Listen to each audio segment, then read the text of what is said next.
Welcome back to DDLC. Today we'll be doing part 2 of the Trust side story, and after that, we'll get back into the main game. Let's finish that. Now we'll do all the side story content after I finish the main game. Another day passes in a flash, and it's already time for the next club meeting. Although Monika should have come up with a plan for today's club task, she hasn't been able to shake her guilt and anxiety after reading Sayori's poem. I'm so stupid. How did I let myself be the center of attention? Sayori is going through these kinds of feelings, and I'm letting her comfort me instead of the other way around. What kind of club president does that? This whole time, I didn't think to ask her about her own feelings. So much for stupid vision. Sayori enters the club room with her usual smile, but upon seeing the downcast Monika, her smile quickly fades into an expression of concern. Monika? Is everything okay? I'm really sorry. I'm such a terrible friend. Huh? What are you talking about? You're an amazing friend. Monika shakes her head. I made this all about myself. Even you said so yesterday. You told me that I'm trying to make the club... You told me that I'm trying to make the club that I need the most, right? But my problems are so trivial compared to yours. Sayori responds quickly. It's gonna make a difference. Quietly. What are you talking about? But as she says that, her face darkens. Through the silence, Sayori mutters her realization. I left my folder here. Monika stares blankly ahead, unable to come up with a response. I wasn't ready to share those. Now you're worrying about me. I don't want that. But why? We're friends, right? Wordlessly, Sayori nods. Friends look out for each other. I want to be here for you as much as you're here for me. Another long moment passes in silence. The air is incredibly heavy. This is different. It wasn't just about you yesterday. It was about the club. Besides, things were so happy yesterday. You don't need to do all of this. You don't need to do this all of a sudden. I don't want it. I like happy. So, if you do this, then you're just being selfish. Monika massages her forehead, struggling through the frustration of such a paradox. It's understandable that Sayori isn't ready to share certain things, but as unfair as it is for Monika to pry, it's also painful for Monika to force herself to ignore the needs of her friend. I'm sorry I looked. I disrespected your privacy. No, I don't blame you for looking. You would have at least needed to check if it was mine. Yeah, Monika takes a deep breath. Okay.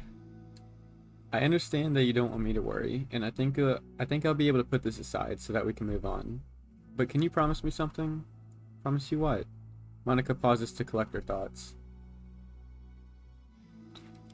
This is the Literature Club. It's a place where people can express themselves in the ways that life normally doesn't allow them to. That's the vision. In fact, it's our vision. Write the way into your heart, or whatever. So, I just want you to promise me that you'll remember that too. It doesn't have to be right now, but I want to be here for you when you need it. I want us to be ourselves like that. Sayori smiles gently. I'll promise if you promise. Unable to help it, Monika returns Sayori's smile. I promise. Me too. As the conversation closes, the mood in the room is lifted. With that behind them, it's time to proceed with the club activities. So, want to teach me about poetry? Huh? But what about recruitment? It's fine, we have plenty of time for that. But right now, I feel like I want to do this. I mean, I do have to fulfill my end of the promise, you know? There's no way I could say no to that. Just don't expect much. I do a lot of writing, but it's not like I'm a scholar or anything. That's fine. I think I just need, like, some motivation. I never know where to start when it comes to writing poems. Starting isn't so hard. You kind of just need to write down your feelings and see where it takes you. Yeah, but that wouldn't come out any good. It's not supposed to. You're gonna have to fight your perfectionist mind on that one. You can just start by writing your feelings and see what kind of things it makes you think of. and then you can turn your feelings into a little story. You can get your feelings down first and then make it sound pretty later. It's not like building a railroad where you go from one end to the other. It's more like a collage, where you find all the things that you want to put in, and then you arrange them in a pretty way. At least that's how I do it. It's not like it's the only way, but it's a really good way to not get stuck right at the beginning. I understand. Yeah, I always get so caught up on how it sounds that I forget about what's actually important. Monika pulls out a pen and paper to start writing on. Stop being perfectionist, you idiot. I'm just kidding. Monika scribbles out "you idiot" after she writes it down. No, keep it. What? Why? Are you calling me an idiot? Of course not. But the point is that you're not supposed to police your feelings, right? Be as dramatic as you want. But I was just, well, yeah. Underneath the scribble, Monika writes "you idiot." She stares at the paper. Her words stare back at her. It's kind of funny how I wrote down that I'm mad at myself for what I'm mad at myself for. And then I did that exact thing anyway. This is really gonna take some getting used to. I believe in you. Thanks, I do too. Me, I mean. But also you, of course. Monika continues the exercise, jotting down her thoughts. It's surprisingly quite a struggle to write without overthinking it. But after a while, with Sayori's guidance and encouragement, Monika's sheet of paper begins to look fairly lively, peppered with all of her random thoughts. Phew. Monika looks up and down at her sheet. Gosh, I feel so tense looking at this. I hate it, but it's also kind of liberating. I can tell you how hard you're trying. It makes me happy. I think you'll be good at writing poems. Don't give me too much credit. I'd have to try really, really hard at it. But I think it's something that I'll enjoy doing. With you. Sayori beams. I'll stop here, but we have some time. We still have time. Let's try to work on a new flyer for the club. I won't be so picky about the language. Yay, let's do it. Monika and Sayori proceed with their work. With each passing day, the two of them become more confident in the club. Not simply from their recruitment planning, but from their vision as well. God, the music's just getting louder in my ears. As their bond strengthens, so does the essence of the literature club. Finally, they begin to truly feel that it's only a matter of time before they find more members. I feel like I had to start talking over the music because it was trying to play over me. Another day passes. As usual, Monika is the first one to the club room. With her is a printout of the revised literature club flyer, complete with all the new ideas Monika and Sayori came up with. If only this was the flyer we gave to that one reading girl the other day.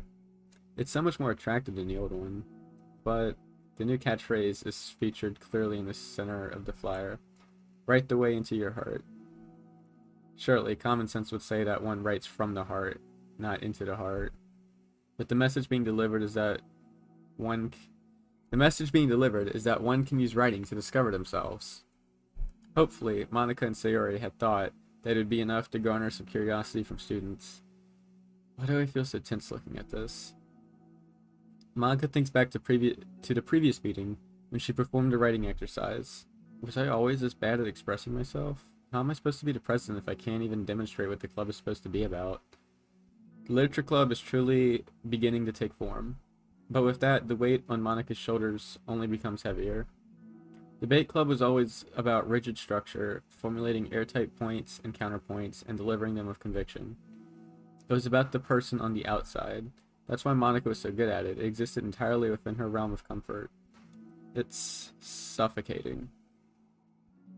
I need to break through this mental wall. I need to learn to express myself for real. Monika pulls out a sheet of paper and grabs her pen. She presses the tip of the pen firmly against the paper. They're gonna well up into an ink spot. But her hand doesn't move. Instead, a tiny blot of ink collects around the tip of her pen. Was it Monika or was it Sayori that told us that? I think it was Monika.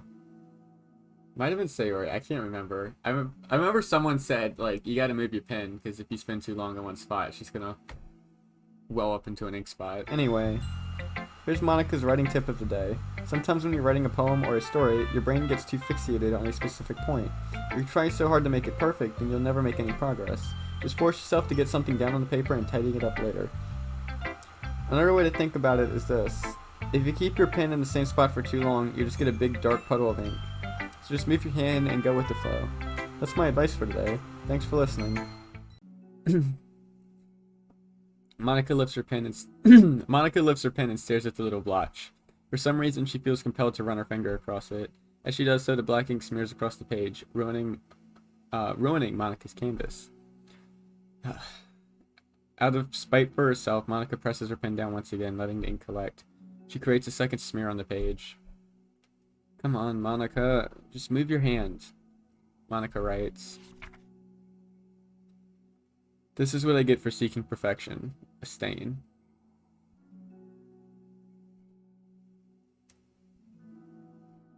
Monika slides the paper away from her and puts her head down on the desk.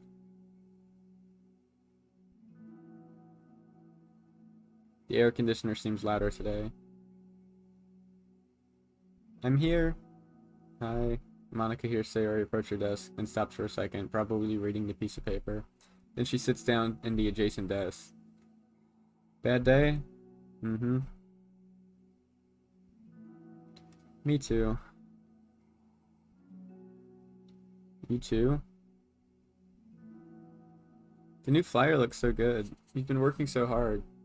On the club, but also on something else, I think. I can't do it. I'm sorry. It's so hard to just be vulnerable.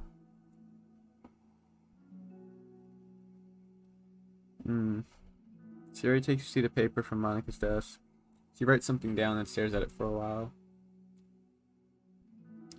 Can I trust you? Of course. You can trust me with anything. Sayori Sayori gazes at Monika with sadness in her eyes. Understanding the signal, Monika takes the paper from Sayori's desk and reads it.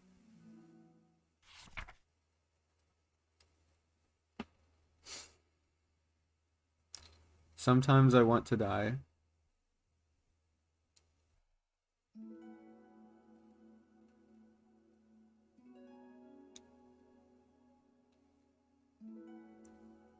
Sayori, this is really, really hard for me. Her voice shakes. So, if I can do it, then you can too. Because you're like a million times better than me. That's completely not true. Sayori takes a deep breath, trying to steady herself.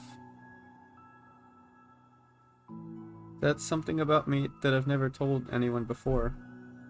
Even now, my head is like screaming at me to stop. Wait, you don't have to force yourself. I mean, just because of the promise yesterday, I want to. It just feels right. I mean, maybe it's part of the reason I came to this club in the first place. This is the literature club. I trust you, more than I'm scared. At those words, Monika stands up. Sayori must have taken days to work up the courage for this. Where Monika's own futile but genuine efforts are actually the push that Sayori needed. Sayori's deliberate breaths can be heard over the air conditioner. As she prepares herself to continue, Monika gets in gentle silence. I have this problem where I get really upset when people worry too much about me. I can't control it. It's like, why waste your energy worrying about me when you can just be happy instead? So I never tell anyone about these kinds of thoughts that I have. It's so much easier just to smile and help everyone else be happy. But that's terrible. That's what Monika wants to say, but she stops herself in fear of saying the wrong thing. It's just that if everyone knew about it, they wouldn't treat me the same anymore. Like, whenever I'm not smiling, everyone would worry about me and ask me what's wrong. I know that because it used to be like that. Sayori pauses, seeming to recall something in the past. I just want everyone to be happy. It's the most important thing to me. Letting people look inside my head doesn't bring happiness to anyone. Sayori pauses again, her solemn expression making her look almost like an entirely different person. How did you find the courage to tell me this? You're not Worried that I'll be one of those people too? I am worried. Part of me really hates myself for doing this, but another part of me, I think, just felt like it'd be different this time. Whenever we talk about what the club is supposed to mean, I kept feeling like it was the right... Whenever we talk about what this club is supposed to mean, I keep feeling like it was right for me to do. Especially after you've been trying so hard to express yourself too. It just made me feel like I could say it in confidence, and our friendship doesn't have to change. It's so silly. The club is only 2 people, but it already means this much to me. Monika feels a tightening sensation in her heart, a feeling of connection as Sayori's emotions radiate between them. Me too. I was so lost until you showed up. You're so brave, Sayori. You're so strong and brave. I don't even compare. Monika steps forward. But, if nothing else, I can at least offer you some hug energy, if you'd like.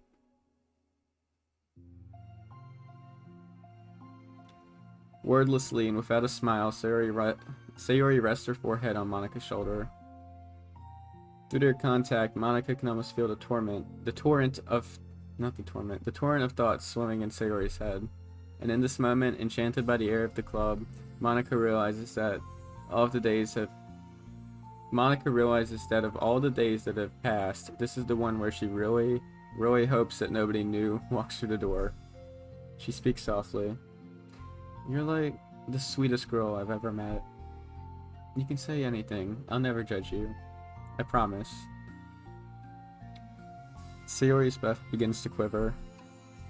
She takes several deep breaths, trying as hard as she can to start speaking, to say the things that she never once dared to say out loud.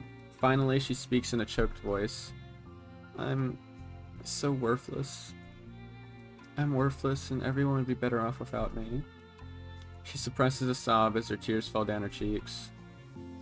I'm just an inconvenience to everyone. I'm not good at anything, and it just feels like everyone just has to put up with me, and I hate it. I hate it. The more Sayori speaks, the more she fails to control her voice, falling victim to the overwhelming sadness clutching at her throat and chest.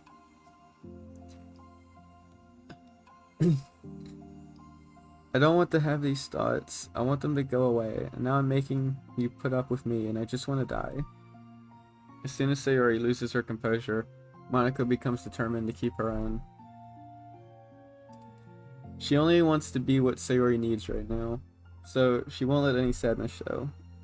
Her voice comes through as soft and gentle. This isn't putting up with you. It's just being your friend. Monika offers a few words of comfort, but she knows, Sayori said it herself, that the thoughts Sayori experiences are ones that don't belong, and Monika can't magically make them go away. The most she can do is help Sayori battle them, like any good friend would do. You have so much value, to me and to your other friends too. This club wouldn't have been the same without you. I really, really mean that. You coming here was the best thing that could have happened. Even if we never got any other members, I would still be happy. That's what you brought here. You brought us a vision, and you also brought happiness. And that's your favorite thing to do, right? Sayori doesn't respond, but Monika feels her gently nod. No more words are needed between them. The two share their embrace for a while longer, Monika letting Sayori take as much time as she needs. Once her breathing steadies and her sniffles fully cease, Sayori lifts her head and wipes her eyes. I guess I needed that. Some days are harder than others. Well, I'm here whenever you need me. But any other time, I'll make sure that things are the way they usually are. If that's what makes you happy. Thanks. You're the best. No, you are. The two exchange smiles. You know, I'm sorry to bring this up all of a sudden, but have you considered talking to a professional? Sayori nods. It's scary, since it's already so hard to tell people. Yeah, well, of course it'll always be your choice, but if you're ever looking to find the courage for it, I can do my best to help you. Thanks. I think it helps knowing that you would. Sayori suddenly yawns and stretches. Wow, that made me tired. and hungry. Well, I wouldn't make you do any work today if you're not up for it. No, I want to. I mean, I can say that it's definitely one thing that makes me happy. Monika smiles. But I might want to get a snack first. All of a sudden, the sound of the door causes the two of them to turn their heads. The door opens halfway and stops. A face peeks inside. A face that seems familiar. And that story ends with the start of understanding. If you didn't catch it. We got some new pictures. What, the new poems? We got some poems there. Where's the new poems? Alright, we got a new CG. Anything else? Nope. Some new music. Still not gonna know what it is. Get there. Can I make playlists?